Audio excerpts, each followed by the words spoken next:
So let's go back to the aftermath days. I think a lot of people just are like, that's a time of hip hop where everyone was like, man, that was the golden era, was when all that was going on.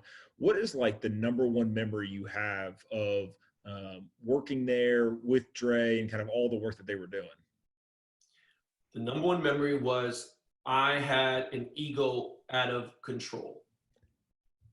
I've never changed. I think my mom has said this last year. She said, "You've never changed. If anything, you've polished some areas, you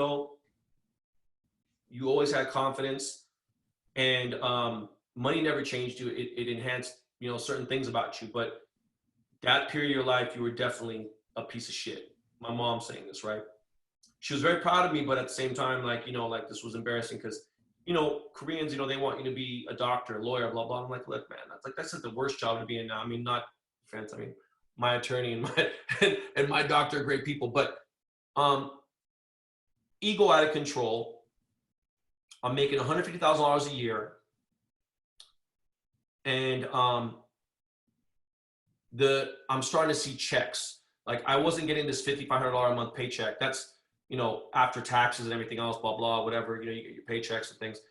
I was getting bonuses and points and things like that. And I remember Dre wrote me a really big check. I've never had a six-figure check in my entire life.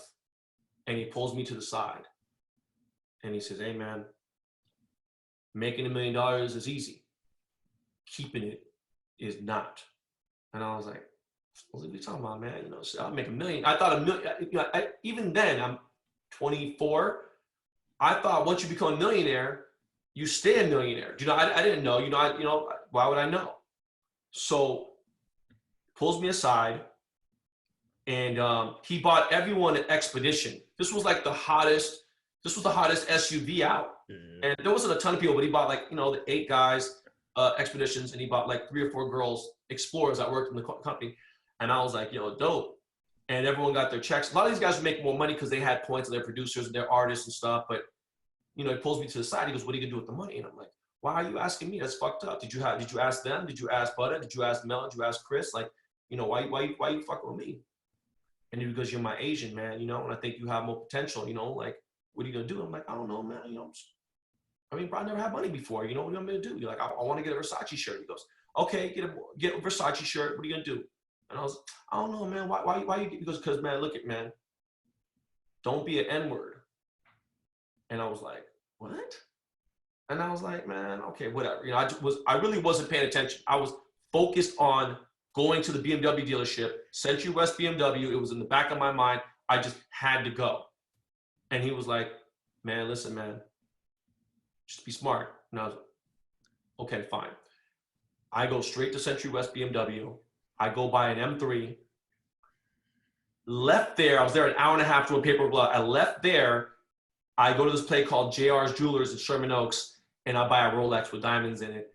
I come back to the studio because the studio, our hours are different. Dre work till 3, 4 in the morning, 2 a.m.